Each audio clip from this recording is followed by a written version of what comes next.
Doc on the Run. We help injured runners run. Today on the Doc on the Run podcast, we're talking about stress fracture wishes as fodder for facts. All right, now today we're talking about stress fractures. We're talking about what happens when you as a runner wish something to be true and it's not a fact. It's really important that you understand this. So some of the wishes are things like, well, I want to run. The second one is, I don't want there to be a crack on my x-ray. Some facts are, well, my podiatrist took an x-ray and there was no crack.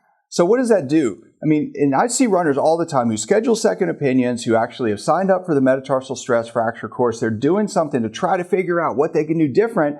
And they will say, well, my podiatrist said that I have a stress fracture, but they didn't see a crack. Does that mean I can run? And then I ask them, what does it feel like? What does it look like? And they'll say, well, it kind of hurts and it kind of swells. Like, those are facts. And what happens here is that we as runners, we're always looking for something to confirm that it's okay for us to do whatever we want to do. You're not wrong for wanting to run. You're a runner. You're supposed to want to run.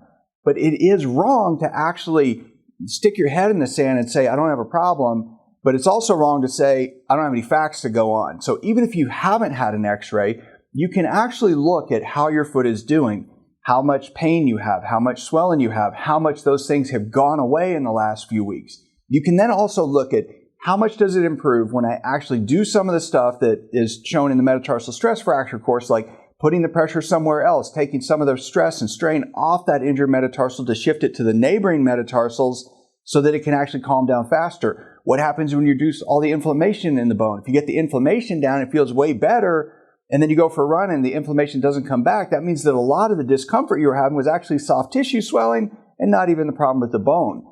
But you've got to realize, what are facts? And facts are not just x-rays. Facts are what you feel, what you document, what you have as your pain level, how your pain level changes over the course of time, how that pain level either stays flat as your activity goes up, or how that pain goes down as you do less activity. Those are facts that you can use to make those assessments. So I know it's difficult. I know it's frustrating when you have a stress fracture, but you've got to really think about, what are your wishes and what are the facts that are going to help those wishes come true.